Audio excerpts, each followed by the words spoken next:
Honorable Minister for Development Cooperation of Netherlands, Mr. Ben Knappen,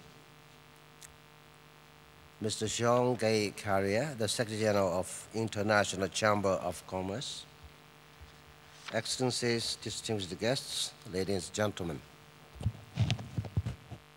As Secretary General of the Rio+20 Conference, I'm honored and pleased to welcome you to this high-level consultation of business and industry leaders, realizing inclusive and green growth. I would like to thank the Netherlands for hosting and co-organizing this forum in partnership with Business Action for Sustainable Development, the umbrella organization of the business and industry, and the UN Department of Economic and Social Affairs. Let me thank all participants for demonstrating by your presence that the business and industry, together with other 8 major groups of society, is strongly committed to sustainable development. The other major groups working for sustainable development are women, youth and children, workers and trade unions, scientific and technological community, farmers, indigenous peoples, local authorities, and NGOs. Working together, these 9 major groups have become driving forces in sustainable development. Whatever progress we have made since Rio 1992, we would not have done it without the contributions of business and industry and other major groups. But you can do more, as preparations for Rio+20 have shown. Secretary General Mr. Ban Ki-moon recently said, private business must step in and help governments come up with solutions for sustainable development. The Netherlands and the Department of Economic and Social Affairs consider it essential to consult business and industry. Certainly, we need to have a strong business and industry presence at Rio in June. The reasons should be well known, but allow me to mention just a few reasons as to why. Business leaders have the power to make decisions today that can affect the planet and its inhabitants for decades. Few other non-state stakeholders have such a direct capacity to better manage the planet's natural resources. Business and industry play a leading role in providing employment and livelihood opportunities. Business and industry can adopt and implement cleaner production technologies and greener value chains. Indeed, some pioneering corporations have already shown the way towards a greener, more just economy. Excellencies, ladies and gentlemen, the business leaders in this room enthusiastically support sustainable development. We count on you to persuade those companies that are less sensitized that the sustainable development approach is also a smart business choice. One of the outcomes of the Rio+20 will be a compendium of new and measurable commitments to make sustainable development a concrete reality. I hope that at least 1,000 new initiatives will emerge, with many of these coming from business and industry. Many among you are engaged in the Rio+20 process. You represent the International Chamber of Commerce, the World Business Council for Sustainable Development, the United Nations Global Compact, and other international associations. At Rio, on June the 19th, will be the Business Day, This is being organized by Business Action for Sustainable Development. Its aim is to allow a frank discussion between business and government leaders and other civil society representatives. Another intersectoral dialogue will take place during the Rio+20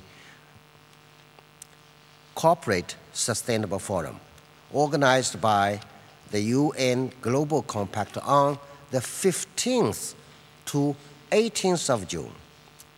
These events, along with many others, will be your opportunity to persuade the public and the policymakers that the business and the industry can help accelerate the pace towards sustainable development. Excellencies, ladies and gentlemen, allow me now to brief you on the status of negotiations.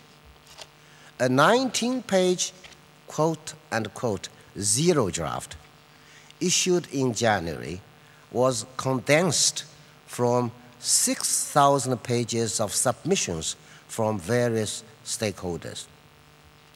A large number of changes were introduced by governments during intense negotiations in March.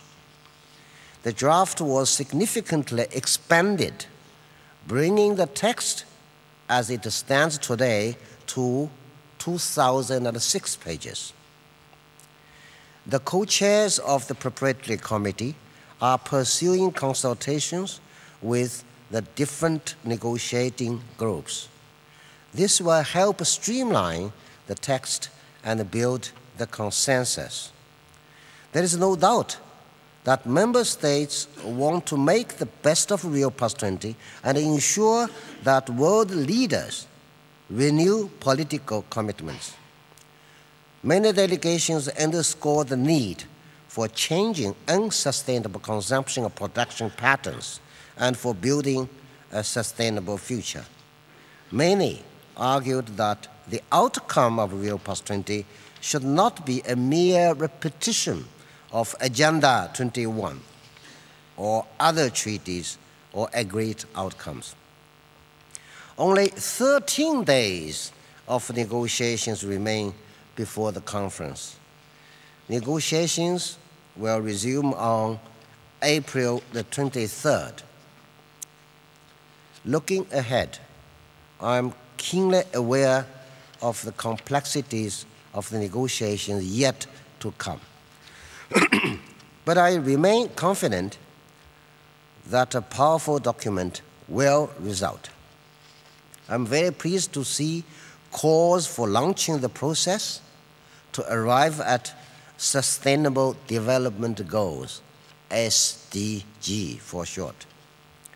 The current draft identifies 26 critical areas for action, including water, energy, food, jobs, cities, oceans, disaster preparedness, poverty eradication, tourism, transport, climate change, sustainable consumption or production, lands, chemicals, and forests, among others. However, I have called on delegations to accomplish deliverables of fundamental significance to poverty reduction and the common well-being of all countries, especially on food, water, and energy. I've also invited them to prioritize emerging challenges, such as urbanization, jobs, oceans, and disaster risk reduction. The draft outcome document calls on governments to work more closely with major groups, such as business and industry. It encourages their participation in decision-making, planning, and implementation of policies and programs for sustainable development. Another aspect relevant to your work is access to environmentally sound technology and to ICT in developing countries. The draft text acknowledges the role of business and industry through investment, research and development, resource efficiency, and trade. The draft calls on business and industry to show leadership through sustainable and inclusive business models and practices, environmental and social responsibility, and clean and safe products, and to align with the principles of UN Charter and the UN Global Compact. There is a recognition of the need for a global system for national sustainable accounting and reporting. This can include strengthening existing mechanisms to incorporate sustainability criteria into the business sector's reporting practices. The Vision 2050 report of the World Business Council for Sustainable Development contains, I quote, must-have items. These include empowerment and training, as well as active participation of women in the workforce and as entrepreneurs. On technology transfer, we need your help and guidance to find applicable solutions to handle the intellectual property dimensions. For example, what do you recommend to increase capacity building in local enterprises, especially in developing countries? Research and development investments are critical to find solutions to advance sustained development, a fact already acknowledged in Agenda 21.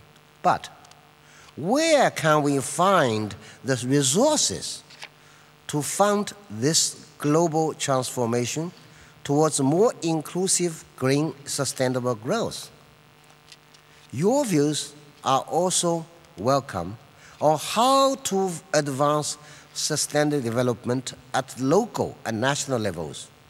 For instance, how can we make small and medium-sized enterprises, SMEs, prosper while becoming effective tools to preserve the environment and create local jobs?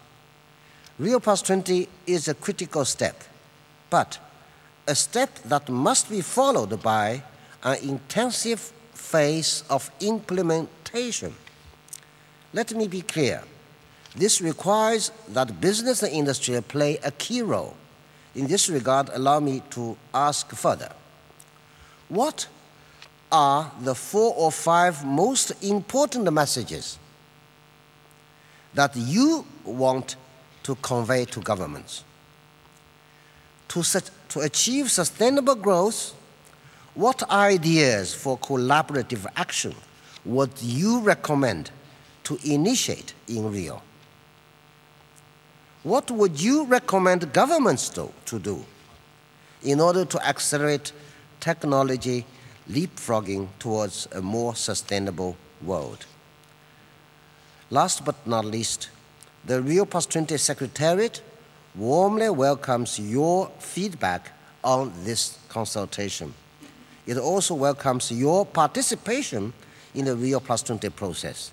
Indeed, also in the post-Rio participation of major groups. Excellencies, ladies and gentlemen, in closing, I wish to share with you a quote from a joint declaration that the UN system chiefs have crafted. And I quote, Rio+20 must provide the roadmap to the future we want, a future with peace, dynamic economic and social development, universal social well-being, and a healthy and equitable environment for present and future generations where women and men, boys and girls, equally contribute to and benefit from development, end of quote. Let us work together to make this the future we want. Thank you.